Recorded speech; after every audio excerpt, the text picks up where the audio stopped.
4주 전부터 생각했던 말씀은 사도행전에 있는 사도 바울의 1차 전도 여행에 대해서 쭉 생각하고 있습니다.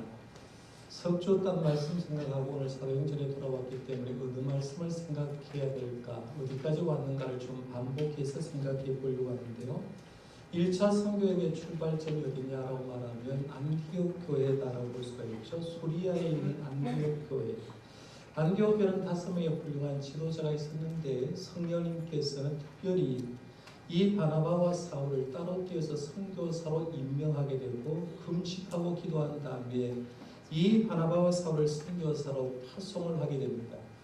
파송을 받은 바나바와 사울은 드디어 실루기아로 내려와서 배를 타고 구브로 섬을 선교하는 것을 보게 됩니다. 구브로 섬을 선교하는데 이 구브로에 도착해서 살라미에 도착해서 거기서 회당의 말씀을 전하고 육로로 바하고까지 갔다라고 말씀드렸어요. 그러면서 제가 바하고에서 선교한 얘기를 보면서 두 가지 사건을 모르면 바보가 된다라고 하는데 바하고에서는 두 가지가 바뀐 것이 있다고 말씀드렸죠. 첫 번째 바뀐 건 이름이 바뀌었다라고 말씀드렸습니다. 사울이라는 이름이 드디어 처음으로 성경의 기록에 바울로 바뀌었다라고 말씀드렸어요. 그동안 우리가 배운 것은 원래 예수 믿기 전에는 사울이었는데 예수 믿은 다음에 바울이었다라고 그동안 배워왔는데 그렇게 배운 것은 바르게 배운 것이 아니다라고 제가 말씀드렸어요. 우리는 그동안 가진 것, 옛날 그냥 믿음의 선배들이 가르쳐 준 것 주먹국시에 공부를 했는데 그런 것이 잘못되었다면 빨리 수정하는 게 좋습니다. 이름을 왜 사울에서 바울로 바뀌었느냐? 로마식 이름을 가지게 되었다. 이유는 뭐냐면 로마차의 사람에게 선교하기 위해서 로마식 이름이었던 이 사울이 큰 자에다가 로마식이었던 바울, 작은 자란 이름을 드디어 사용하게 되었다고 말씀드렸고요. 그 다음에 바하고에서 바뀐 게 두 가지가 있는데 두 번째가 리더십이 바뀌었다고 말씀드렸습니다. 그렇죠? 안디옥 교회와 구브로 섬까지 올 때까지는 리더십을 누가 가지고 있느냐 하면 바나바가 리더였고 사도 바울이 부목사 역할을 감당했는데 이 바하고에서는 성령님이 바울을 들어 쓰심으로 통해서 그때부터 시작해서 리더십이 바나바에서 바울로 이양되었다. 그래서 그때부터 시작해서 성경은 항상 바울과 바나바 이렇게 말하면서 바울에게 리더십이 있다라고 말씀드렸습니다. 이렇게 바하고에서 선교를 하고 그 다음에 간 곳이 어디냐면 밤빌리아 지역에 있던 버가 지역으로 갔다 그러죠. 배를 타고 다시 버가 지역으로 갔는데 이 버가 지역에서는 선교한 얘기가 나옵니다. 전도의 결실의 얘기가 나오지 않고 버가에서 딱 하나의 얘기가 나오는데 마가 요한이 예루살렘에 있는 자기 집으로 돌아갔다고 말씀드렸어요. 왜 마가 요한이 선교행을 하다가 중도에 탈락하고 왜 집으로 돌아갔느냐라고 보면 네 가지 이유가 있다고 제가 말씀드렸는데 첫 번째는 자기 외삼촌이었던 이 바나바가 리더십을 바울에게 뺏겼기 때문에 실족해서 시험 받았기 때문에 돌아갔을 거라고 추정해 볼 수가 있고 선교여행을 해보니까 선교여행이 굉장히 환상적으로 생각했는데 가보니까 너무 힘들어서 선교여행이 힘들어서 도망갔다고 말할 수도 있고요. 그 다음에 사도 바울이 병이 들었는데 병든 사도 바울을 책임지기 싫어서 도망갔거나 혹은 네 번째로 비시디아 안디옥으로 지금 갈색으로 보이는 지역이 굉장히 1000m 고지에 있는데 해변가에서부터 1000m 고지에 올라가려고 하니까 강도의 위험도 있고 힘든 그런 길이어서 그것 때문에 돌아갔다고 볼 수가 있습니다. 하여간 밤빌리아 버가에서 마가 요한은 땅을 가버렸습니다. 이제 바울과 바나바가 남고 그의 일행들이 남았는데 그들이 그 다음에 힘든 그 지역을 도착해서 간 곳이 비시디아에 있는 안디옥에 갔습니다. 안디옥은 똑같지만 선교지로 파송한 것은 수리아에 있는 안디옥이고 선교지는 비시디아 안디옥이라고 제가 말씀드렸습니다. 이 비시디아 안디옥에 가서 회당에 가서 말씀을 전했는데 놀라운 역사가 일어났어요. 어떤 역사가 일어났냐면 설교 앙코르 요청이 들어온 거예요. 찬양대가 찬양하고 앙코르 하는 것, 가수가 노래하고 앙코르 하는 건 당연한 얘기를 하고 있는데 설교자가 설교를 했는데 설교가 너무 은혜스러우니까 다음 안식일에도 말씀을 좀 전해 주십시오라고 부탁해서 설교 앙코르 요청을 받고 다음 주에 다시 안식일에 말씀을 전하는데요. 성경 말씀에 보면 시민들이 거의 다 하나님의 말씀을 그 다음 안식일에 들었다라고 얘기하는데, 제가 거의 다른 인원을 얘기할 때 미국 코엔신학대학교 부총장인 김형종 박사님의 말을 인용해서 당시 안디옥 시민들 한 5만 명 정도가 되는데 4만 명 정도가 아마 원형 경기장에 모였을 거라고 추정하고 그들에게 하나님의 말씀을 전했다고 말씀드렸습니다. 그 많은 사람에게 복음을 전하니까 설교를 듣고 구원받을 자는 구원받았고 그 복음이 급속도로 지역으로 퍼져가는 거죠. 퍼져가는데 문제는 뭐냐면 복음이 전해지니까 극우파에 있는 유대 사람들이 그것을 못마땅하게 여기고 안디옥에 있는 귀부인과 유력자들을 선동해서 사도 바울과 바나바를 안디옥에서 쫓아내버립니다. 결국에는 바울과 바나바는 예수의 말씀처럼 더 이상 미련 갖지 않고 발의 먼지를 떨어버리고 그 다음으로 선교지를 옮기는데 그 선교지가 오늘 말씀 생각할 이고니온입니다. 오늘은 이 이고니온에 도착한 사도 바울과 바나바가 어떻게 선교를 했고 어떤 결과가 났는지를 좀 생각해 보려고 하는데요. 이 안디옥에서 이고니온까지 우리 지도상에는 바로 옆에 도시인데요. 지금 거리로 하면 직선 거리로 125km입니다. 직선 거리. 그러니까 아마 길을 따라서 그렇다라고 얘기하면 약 140km 정도가 떨어진 지역이라고 볼 수가 있죠. 굉장히 멀리 떨어지는 지역인데 이 이고니온에서 도피를 해서 이제 거기 왔는데 거기서 어떤 일이 있는가를 생각해 보려고 하는데요. 본문 1절 말씀 이제 이해가니까요. 같이 한번 읽어보겠습니다. 1절입니다. 시작. 이에 이고니온에서 두 사도가 함께 유대인의 회당에 들어가 말하니 유대와 헬라의 허다한 무리가 믿더라. 아멘. 제가 1절 말씀 가지고 설교를 계속 오래 할 겁니다. 그러니까 1절 말씀이 여러분 편히 한 말씀 같은데 1절 말씀은 굉장히 귀한 것들이 있는데요. 이 말씀을 중심해서 사도 바울과 바나바의 선교의 특징을 한 4가지 정도 찾아볼 수가 있는데요. 바울과 바나바는 선교행을 하는데 첫 번째 특징이 뭐냐면 기쁨과 성령이 충만했다 하는 걸 보게 됩니다. 지금 제가 방금 바울과 바나바가 결국에는 비시디아 안디옥에서 이고니온까지 왔는데 온 동기가 뭐냐면 핍박 때문에 왔거든요. 박해 때문에 왔다는 얘기입니다. 근데 여러분 한번 생각해 봐요. 여러분 지금 교회를 오려고 했는데 그럼 지금 하나님 앞에 예배하러 왔는데 집에 있는 아는 사람이 교회 가지 마세요. 왜 교회 가요? 예수 말은 믿어요.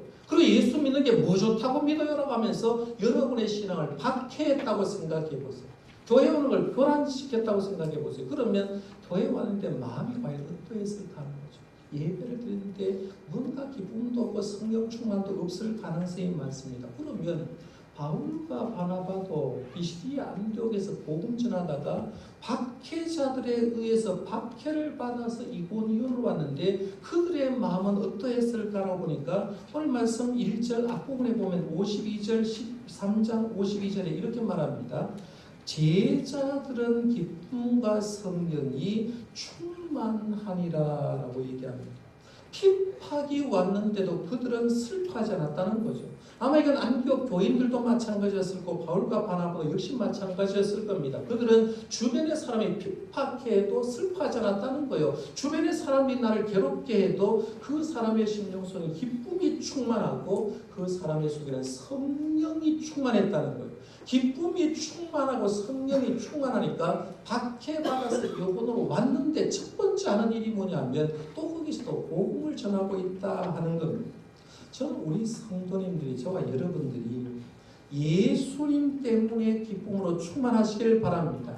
다른 것이 없어요. 남들이 누가 핍박하든지 세상이 어떻게 돌아가든지 예수님이 내 중심 속에 계시면 내가 기쁘고요. 성령님이 내 중심 속에 계시기 때문에 성령 충만하시기를 바랍니다. 우리가 하나님 앞에 예배하는 것도 마찬가지예요. 내가 기쁘고 성령 충만하면 주일날 교회 가지 말라고 해도 갈 겁니다. 왜? 내가 기쁜데 내가 하나님께 예배하는 것이 좋은데요. 근데 교회 오는데 억지로 교회 온다고 생각해 보세요. 그 사람보다 더 불행한 것이 없는 거예요. 내가 기쁘고 내가 성령 충만하면 교회 오는 게 기뻐요. 예배가 기쁘다는 거예요. 주일이 기다려진다는 얘기입니다. 교회 봉사하는 것도 억지로 하라고 어떻게 하겠습니까? 근데 기쁘고 성령 충만하면 그 사람 기쁨으로 일을 감당할 수가 있는데 이런 기쁨과 성령의 역사가 저와 여러분에게 동일하게 나타나시기를 바랍니다. 그 다음에 두 번째 번째 이 바울과 바나바의 선교의 특징을 보니까 항상 두 사람이 동력하고 있다 하는 걸 보게 됩니다. 1절 말씀에 보면 독특한 표현 하나가 있는데 여러분 그냥 읽었잖아요. 그런데 1절 말씀에 보면 이렇게 합니다.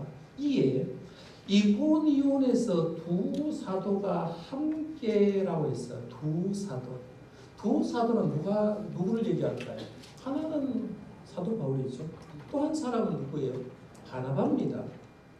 근데 여러분 이 말씀 보면서 그냥 생각했으면 두 사도는 바울과 바나바였다라고 하는데 사실은 성경 속에 바나바를 사도라고 얘기하는 건 처음 나온 얘기라는 거죠. 한 번도 그런 적이 없어요. 바나바는 그냥 평신도예요. 평신도인데 불구하고 사도라고 얘기하고 있는데 일반적으로 예수님의 12제자, 12사도가 되려고 하면 세 가지 조건이 되어야 됩니다. 첫 번째는 예수님께 직접 부름을 받아야 됩니다. 이 날 따라와라. 주님께 제자 부름 받아야 되고, 두 번째는 주님과 함께 3년 동안 따라다니면서 주님께 교육을 받아야 됩니다. 교육을 받고, 세 번째는 예수님의 부활을 목격하고 증언할 수 있는 사람만이 사도라고 할 수 있어요.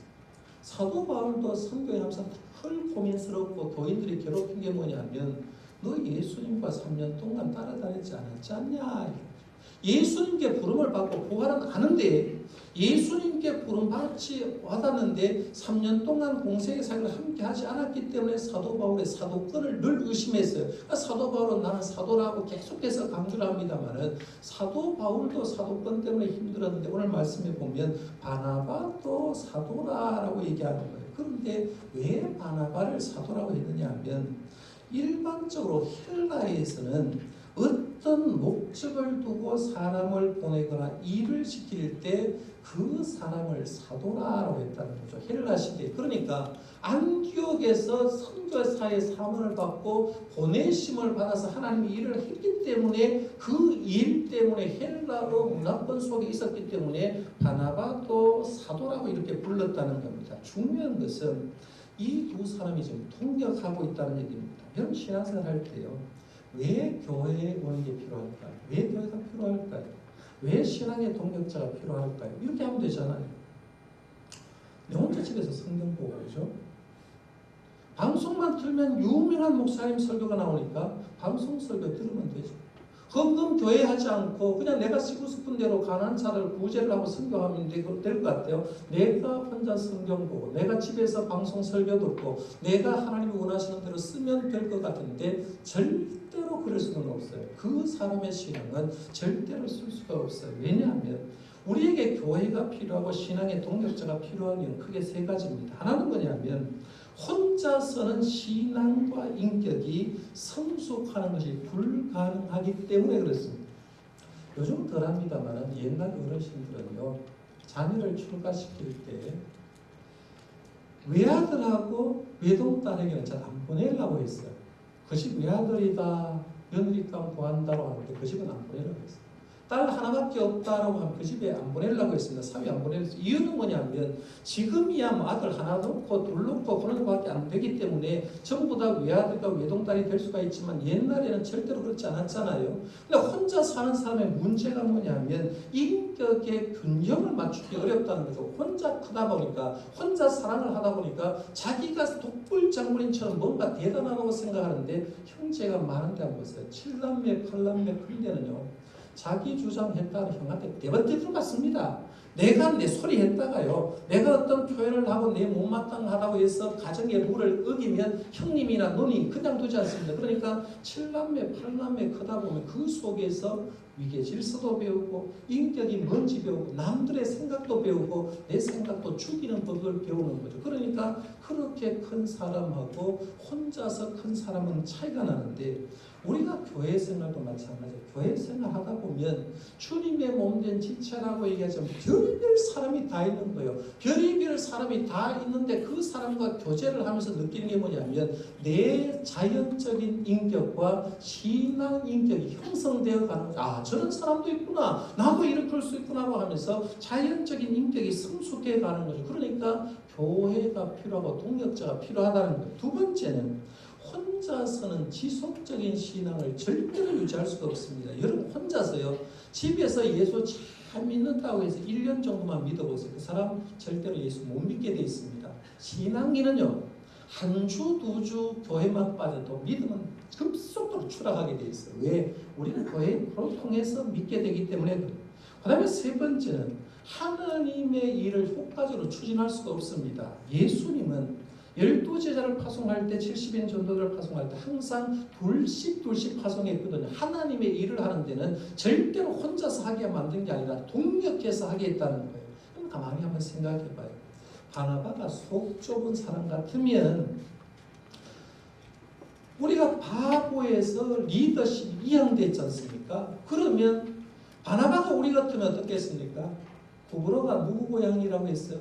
자기 고향이에요. 나는 내 고향에서 일하겠네 라고 말해서 사도 바르고 네 리더십 받았으니까 네나 선교해라고 하면서 나는 안 가겠네 라고 할 수가 있어요. 그런데 오늘 본문 말씀에 보면 사도 바울과 바나바는 항상 동력하고 있다는 거예요.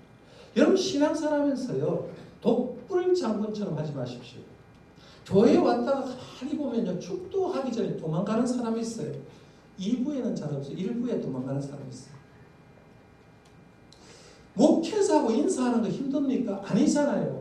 목회자하고 인사하고 악수하면 하는 것도 있어. 뭐 손해라는 거 없어요. 교제를 하는 거거든요. 성도끼리 교제를 하는 거 굉장히 중요한데 우리가 신앙의 동력자를 많이 만들어야 돼요. 특별히 가정에 경조사 있을 때 뭘 느끼냐면 내가 동력자 안 만들어 놓으면요 내 경조사 때 굉장히 힘들어집니다. 그런데 그걸 모르는 사람만 우리 교회 생활하면서 동력자를 잘 만드는 게 굉장히 중요한데 여러분들도 저도요 신앙의 동력자 잘 만들어 가시길 바랍니다. 이게 교회 생활 잘하는 거예요. 그 다음에 세 번째 바울과 바나바의 선교의 특징은 항상 어디를 가나 유대인의 회당에서 먼저 전도했다는 거죠. 이미 말씀드렸습니다. 유대 사람은 로마차에 다 흩어져 살고 있었습니다. 유대 사람이 있는 곳은 항상 회당이 만들어졌는데요. 회당이 있는 곳에 사도 바울이 선교여행을 할 때는 항상 먼저 회당에 들어갔습니다. 오늘 말씀도 1절에 한번 보세요. 두 사도가 함께 유대인의 회당에 들어가 말하니라고 했어요. 여기 보면 우리 한글 성경으로 그냥 보면 별거 아닌 것 같아요. 두 사도가 함께라는 말을 동력의 의미로 생각할 수가 있는데 원래 이 말은 그런 뜻이 아니에요. 두 사도가 함께라는 원어적인 의미는 이런 뜻입니다. 이전과 마찬가지로라는 뜻이 이전과 마찬가지. 전과 같이라는 뜻이 있어요. 그러니까 이 말을 이렇게 풀이하면 이런 겁니다. 두 사도가 이전과 마찬가지로 두 사도가 전과 같이 유대인의 회당에 들어갔다는 거죠. 사도 바울은 어디에 가나 구브로 섬에서 선교할 때도 비시디아 안독에서 선교할 때도 그리고 이고니에서 선교를 할 때도 항상 전과 같이 했는데 항상 어디에 가나 회당에 먼저 들어갔다는 거죠. 회당에 들어가서 선교를 했는데 왜 회당에 들어갔을까? 두 가지 이유입니다. 하나는 뭐냐면 사도 바울은 동족을 굉장히 사랑했습니다. 동족을 사랑했기 때문에 자기 민족이 구원받는 걸 굉장히 중요시 여겼어요. 항상 고민했습니다. 로마서 9장 3절에 보면 사도 바울이 동족을 어떻게 생각했는지가 나오는데요. 이렇게 말합니다. 한번 같이 읽어볼까요? 시작. 나의 형제 곧 우리의 친척을 위하여 내 자신이 저주를 받아 그리스도에게서 끊어질지라도 무른하는 바로라. 아멘. 사도 바울은 동족이 구원받는다고 하면 나는 예수님께 끊어져도 된다. 물론 끊어지기를 원해서가 아니라 내 동족 구원받는 그만큼하게 정성을 기울였다는 거예요. 두 번째 회당에 들어가서 전도한 이유는 복음을 효과적으로 전도할 수 있는 것이 바로 회당이었기 때문에 그렇습니다. 그런데 회당에 모인 사람은 유대인이나 헬라인이나 이미 하나님을 알고 있는 분이 성부 하나님을 알고 있고 구약 성경을 알고 있는 분입니다. 구약 성경을 알고 있고 하나님을 알고 있는 사람에게 예수님을 전하는 거하고 생짜배기 교인에게 그렇게 생짜배기 사람에게 복음 전하는 것은 굉장히 차이가 있었다는 거죠. 그러니까 항상 회당에 먼저 들어가서 복음을 전하는 거예요. 그 다음에 네 번째로 바울과 바나바의 선교의 특징을 보면 항상 어디에 가나 반복해서 전하고 싶어하는 메시지를 가지고 있어요. 그 메시지가 예수 그리스도십니다. 오늘 말씀에 1절 말씀 잠깐만 제가 생각하려고 하는데 1절에 보면 이렇게 말합니다. 이에 이고니에서 두 사도가 함께 유대인의 회당에 들어가 말하니라는 말하고 말하니 무슨 말이 있다는 거예요. 사도 바울이 말했다라고 얘기하는데 이 말한 이의 원어적인 의미는 그렇게 말하되라는 뜻이에요. 그렇게 말하되. 그렇게 말하되라는 말은 뭐냐면 비시디아 안디옥에서 했던 말을 또 여기에서도 한다는 얘기예요.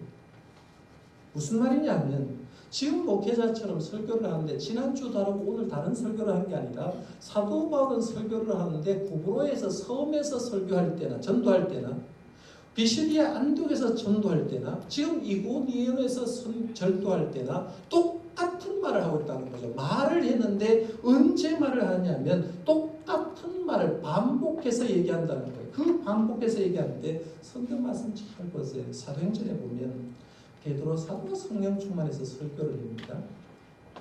바나바가 설교를 한 적도 있고 스데반 집사가 순교하기 전에 설교를 했죠. 빌립이 복음을 사마리아에 가서 전했습니다. 오늘 말씀에 보면 바울이 또 전했다라고 얘기하는데 누가 전했든지 메시지 핵심은 똑같습니다. 핵심은 뭐예요? 예수 그리스도시오. 예수님은 우리를 구원하기 위해 성육신하셨다. 예수님은 우리를 위해서 사셨다. 예수는 우리를 죄를 대신해서 십자가를 지셨다. 예수님은 3일 만에 부활하셨다. 예수는 부활해서 승천하셔서 하나님의 보좌 우편에서 우리를 위해서 중보하신다. 우리는 죄인이지만 그 구원해준 예수를 믿으면 죄 사함을 받고 예수 믿는 자에게 구원을 준다. 이 메시지.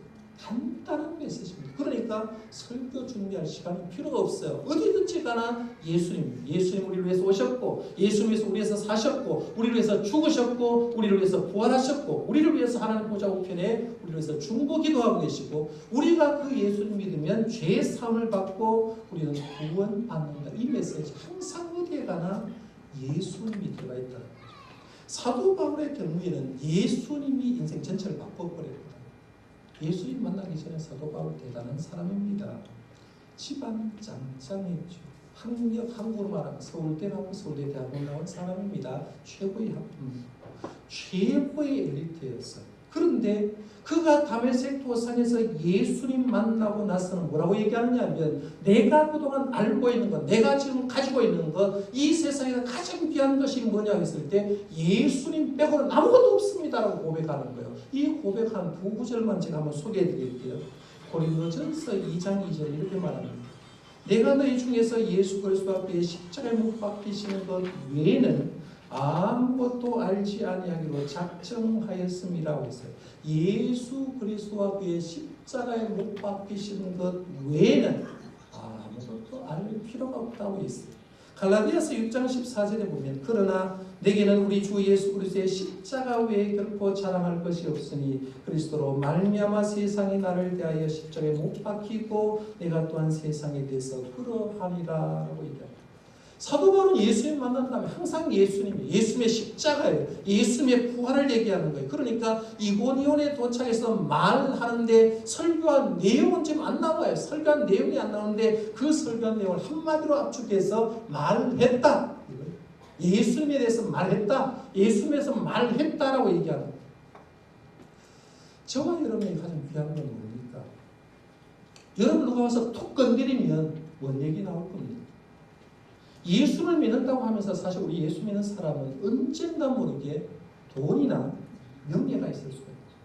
심지어는 목회하는 저에게도 가장 귀한 게 뭐냐라고 말하면 예수님 얘기하는 척하면서 어떤 자리나 명예나 직책에 안주할 가능성도 굉장히 많을 수 있습니다. 여러분 어떻습니까? 여러분 모이면 뭔 얘기합니까? 남성교회 회원 여러분 한번 생각해봐요. 남성교회 회원들이 모이면 뭔 얘기합니까? 여전도의 회원들이 모여서 여전도의 원래를 하면 무슨 얘기하냐는 거예요. 구역 식구들이 모여서 구역 식구들이 모이면 뭔 얘기하냐. 우리가 세상에 나가서 세상 사람들과 뭔가를 얘기할 때 내 입에서 나오는 말이 뭐냐 했을 때 우리 입에 나오는 말도 딱 한마디로 해서 예수님이 되시기를 바랍니다. 여전도에 뭐 하려고 모입니까? 예수님 영광나고 예수님 나라가 확정하기 위해서. 남성교 회원들이 뭘 하고 모입니까? 예수님 때문에 모이는 거죠.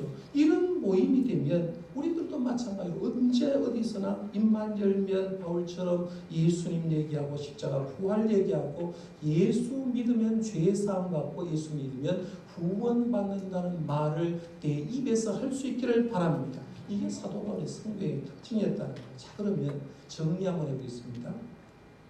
1절 말씀 중심에서 바울과 바나바의 성도의 특징 4가지를 말씀드렸어요. 첫째는 둘은 기쁨과 성령으로 충만했다. 두 번째는 늘 통역했다고 말씀드렸고, 세 번째는 유대인의 회당에서 가장 먼저 전도를 했고, 네 번째는 그들은 분명한 메시지를 가졌는데 예수 그리스도를 가졌다라고 말씀드렸습니다. 이들이 이고니온에 와서 이렇게 분명한 성도의 특징을 가지고 전도를 했더니만, 그러면 전도한 결과가 뭐냐는 거예요. 결과를 생각해 보려고 하는데요. 결과 한번 보겠습니다. 1절 말씀 하반절에 보면 이렇게 말합니다. 유대와 헬라의 허다한 무리가 믿더라 했어요. 허다한 무리가 믿었다. 2절에 보면 반대 사람이 나옵니다. 그러나 순종하지 않은 유대인들이 이방인들의 마음을 선동하여 형제들에게 악감을 품게 하거느라고 했어요. 4절과 5절에 보면 이제 두 패를 정확하게 나누게 됩니다. 전도의 결과는 두 부류로 나눠졌다. 그 신의 무리가 나뉘어 유대인을 따르는 자도 있고 두 사도를 따르는 자도 있는지라 이방인과 유대인과 그 관리들이 두 사도를 모욕하며 돌로 치고 달려드니라고 했습니다. 전도를 받고 두 가지 반응이 분명히 나타나는데, 하나는 예수님을 믿고 사도들을 따르는 자들이 되었다는 거죠. 여러분, 복음은요 누가 전해도 관계없어요. 담임 목사가 전하든 교육 전도사가 말씀을 전하든 그 복음이 진짜 복음이라고 하면 복음에는 역사가 일어난 줄 믿으시길 바랍니다. 사도 바울은 분명한 그 생각이 있었어요. 로마서 1장 16절에 보면 이렇게 말합니다. 내가 복음을 부끄러워하지 아니하노니 이 복음은 모든 믿는 자에게 구원을 주시는 하나님의 능력이 됩니다. 먼저는 유대인에게요 그리고 헬라인에게로다라고 말하면서 사도 바울은 복음이 너무너무 자랑스러운데 너무 자랑스러운 표현을 할 방법이 없으니까 고건법, 이게 문법으로 하는 고건법인데요. 역설적인 반대편에서 나는 복음을 부끄러워하지 않는다. 옛날 할머니들이 애가 이쁘면 꼭 뭐라고 하냐면 밉다, 밉게 생겼다. 이쁘면 이쁘다고 얘기해야 될 거 아니에요. 그런데 옛날 어른들은 혹 애를 보면 문디같이 생겼다, 돼지같이 생겼다, 밉게 생겼다 이러나거든요. 진짜 미워서 되는 게 아니라 너무너무 이쁘니까 밉게라고 반대말을 썼거든요. 사도 바울이 쓴 표현도 이런 거예요. 나는 복음이 너무너무 자랑스러워. 너무너무 자랑스러운 것을 진짜 강조하고 싶어서 나는 복음을 부끄러워하지 않는다. 이유는 복음은 하나님께서 믿는 자의 구원을 하나님의 능력이 되기 때문에 유대인들이 믿든지 헬라인이 믿든지 누구든지 예수를 믿으면 구원받는 선물이 된다. 여러분 지금도 마찬가지입니다. 복음은 그 자체로 역사가 일어난 줄 믿습니다. 왜 목회자가 매주일마다 복음을 설교하겠습니까? 목회자가 사례비 타려고 일하는 게 아니라 복음을 전할 때 예수 믿는 사람이 늘어나니까, 구원받는 사람이 늘어나니까, 복음을 들으면 귀신들이 물러가고 병든 자가 치유되고 이적이 나타나니까 하나님의 복음을 있는 그대로 전하는 거예요. 우리 교회에 여러분 처음 나온 분들 생짜배기 아닙니까? 복음에 대해서 저는 몰라요. 그런데 예수를 믿으면 구원받는다는 이 복음을 믿으니까 나도 모르는 믿음이 생기는 거죠. 구원의 반에 들어가 버리는 거예요. 그러니까 믿는 사람의 수가 늘어날 수밖에 없는 거예요. 저는 우리 교회에 이런 복음의 역사가 계속 나타나기를 바랍니다. 주의 종을 통해서 입에서 복음이 전화될 때요, 구원받는 자가 늘어나기를 바랍니다. 귀신 들린 자 치유되기를 원합니다. 병든 자 복음을 듣고 회복되는 역사가 일어나기를 바랍니다. 이게 복음이 살아있으면 가능하다는 거죠. 그런데 오늘 말씀을 보면 복음을 듣고 믿는 사람도 있고 사도를 따르는 사람도 있는데 반대 사람도 있었어요. 복음을 거부하고 반대하는 자들도 많이 있었다라고 얘기합니다. 재미난 표현이에요. 똑같은 시간에 똑같은 복음을 들었는데 반대의 사람이 있다는 거죠. 핍박을 하고 거부하는 무리들이 있다는 거죠. 이거는요, 잘 생각하셔야 돼요. 예수님이 있는 곳에는 항상 칼처럼 불처럼 갈라져요. 예수님이 진짜 들어가는 곳에는 항상 두 패가 있어요. 예수를 믿는 사람이 있고 예수님을 믿지 않고 오히려 예수님을 힘들게 하거나 예수 믿는 사람을 반대하는 세력이 있습니다. 단적인 예를 하나 드릴게요. 예수님이 십자가상에 돌아가시기 위해서 십자가를 지셨습니다. 좌우편에 강도들이 달렸죠. 예수님이 오전 9시에 십자가 달려서 오후 3시에 6시간 정도 달렸다가 돌아가시고 우리가 잘 압니다.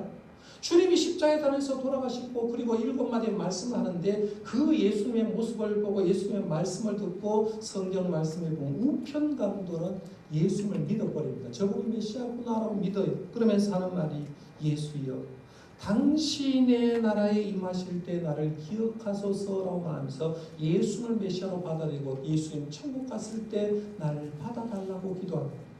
반대로 좌편 강도는 똑같은 예수님 말씀 받았는데 예수님을 비방했습니다. 네가 그리스도가 아니냐? 너와 우리를 구원하라라고 말하면서 주님을 향해서 모욕적인 말을 합니다. 그렇습니다. 지금도 똑같아요. 지금 우리 11시 예배를 드릴 때 예배하러 온 여러분도 계시지만 세상 사람도 교회 가는 우리들 보고 비우는 사람도 있었을 겁니다. 성경 들고 갈 때. 더 폭을 좁으면 교회 안에도 마찬가지입니다. 지금 똑같은 시간에 1시간 예배를 드리고 있거든요. 똑같은 시간 설교를 듣고 있습니다. 그런데 똑같은 설교를 들으면서 어떤 사람은 은혜를 받아서 돌아가는 사람이 있어요. 말씀의 깨우침을 얻어서 돌아가요. 정신이 번쩍 들어서 하나님 말씀 듣는데 이 말씀이 이런 말씀이구나 은혜가 되어서 감당하지 못해서 그렇게 돌아가는 사람이 있지만 반대로 마귀 사탄이 마음을 비비 꼬는 사람이 있어요. 이 사람은 마음이 비비 꼬면서 설교를 들으면 들을수록 누구를 향해 얘기하냐면 목회자를 이상하게 생각합니다. 복음을 곡해하게 생각합니다. 설교를 듣고 말씀이 들어가면 그 사람 변화가 돼야 되는데 그 사람 변화가 안 돼요. 이유가 뭐냐면 그 사람의 마음이 벌써 비비 꼬여있는 사람이기 때문에 마치 유대 사람들이 그러했던 것처럼 복음을 거부하는 사람들이 있어요. 저는 바라기는요. 우리 성동교회 모든 성도님들은 옥토 같은 마음밭이 되어서 복음을 들었을 때 믿음으로 커가는 성도님들이 되시기를 바랍니다. 주님 원하시는 건 그거라는 거예요. 오늘 본문을 조금 한번 더 보겠습니다. 이렇게 두 부류로 갈려졌는데 바울과 바나바는 이고니온에서 자기를 향한 악감정을 가지는 사람이 있었어요. 잘 보세요.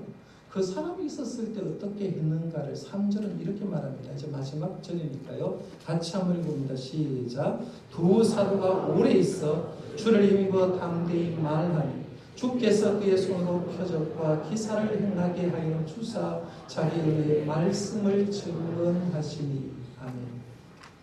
사도 바울이 설교를 했는데 그 말을 듣고 많은 사람은 예수를 믿고 따랐는데 반대로 반대하는 사람도 있었습니다. 그런데도 불구하고 우리 생각에 저 집사님이랑 반대한다. 나가야 되겠다라고 가지 않는다. 그런 사람들 날 싫어하는 가야 되겠다. 가지 않았다는 거죠. 오늘 말씀에 보면 3절에 강조하는 말, 눈에 띄는 말이 두 사도가 오래 있었다는 거죠. 얼마의 기간인지 제가 연구를 해보니까 없어요. 얼마의 기간이 있었는지 모르지만 분명한 것은 자기를 괴롭히는 사람이 있는데도 불구하고 오래 있었다. 성령의 열매, 신앙의 덕목 중에 제일 중요한 덕목은 오래 참음입니다. 인내. 신앙생활은 인내와 기도입니다. 이게 인내하고 기도하는 사람은 성공합니다. 그런데 인내하지 못하고 기도하는 사람은 실패하는데 오늘 말씀해 보면 바울과 바나바는 오래 있었어요. 인내하고 있었다는 거죠. 그러니까 오늘 말씀에 조금 더 보인해서 보겠습니다. 오래 있어 인내했다. 주를 힘입어 담대히 말했다. 계속했어요. 주께서 그의 손으로 표적과 기사를 행하게 해 주사 이랬어요. 표적과 기사도 나타났어요. 그 다음에 자기 은혜의 말씀을 증언했다. 이게 자기 은혜의 말씀은 간증을 얘기합니다. 내가 예수 믿은 것, 내가 예수님을 만난 걸 간증을 했다라고 얘기하는 거죠. 오래 참을 수 있었다. 여러분들 신앙생활 하면서요. 교회 생활할 때 여러분 다 좋아하지 않습니다. 제가 목회를 한다고 해서 우리 교회 100% 저를 좋아하지 않습니다. 분명히 반대자 있어요. 그러나 저는 인내할 겁니다. 웃지도 않아요. 어느 집단이나요 100%는 없어요. 그걸 알면 내가 하나님의 일을 갈 때 인내하시라는 거예요. 여기 찬양대를 하고 장로님을 하고 교회 부서장을 하고 어떤 일을 한다고 해서 100% 날 밀어주지 않습니다. 그러나 내가 하나님의 일을 하는 사람은 인내의 열매를 맺기를 바랍니다. 그러면 내가 하나님 앞에 쓰임받는 거예요. 결국에는 이렇게 인내하다가 하나님의 때가 되어서 드디어 선교지를 또 떠납니다. 루스드라와 더베로 선교를 옮기는데 옮겨서도 실전에 보면 거기서도 복음을 전했다. 오늘은 여기까지 생각하고요. 다음 주에 이제 루스드라에 가서 전도할 얘기를 생각할 건데 오늘 설교 제목은 딱 단순합니다. 믿는 자와 믿지 않는 사람. 예수님이 있는 곳에는 믿는 자가 있고 믿지 않는 사람이 있어요. 복음이 있는 곳에는 믿는 자가 있고 믿지 않는 사람이 있습니다. 지금도 교회 안에서 설교를 제가 하지만 제 말을 듣고 믿고 긍정으로 바뀌는 사람도 있고 제 설교를 듣고도 믿지 않는 사람이 있어요. 어떤 사람은 받아쓰고 메모하고 뭔가 느끼려고 하는 사람이 있는가 하면 어떤 사람은 전혀 관심 없는 사람이 있어요. 이게 예수님 안에서 나타나는 현상이에요. 여러분은 어느 쪽을 선택하시겠습니까? 저는 바라기는 우리 모두가 복음을 내 속에 들어서 예수를 믿고 주님을 따르는 우리가 되고 주님의 몸된 교회를 위해서 헌신하는 자들이 되시기를 바랍니다. 기도하겠습니다. 하나님 아버지 은혜를 감사합니다. 하나님께서 오늘 우리에게 주신 귀한 말씀 오늘도 생각했습니다. 이번에 대해서 선교를 생각해 보면서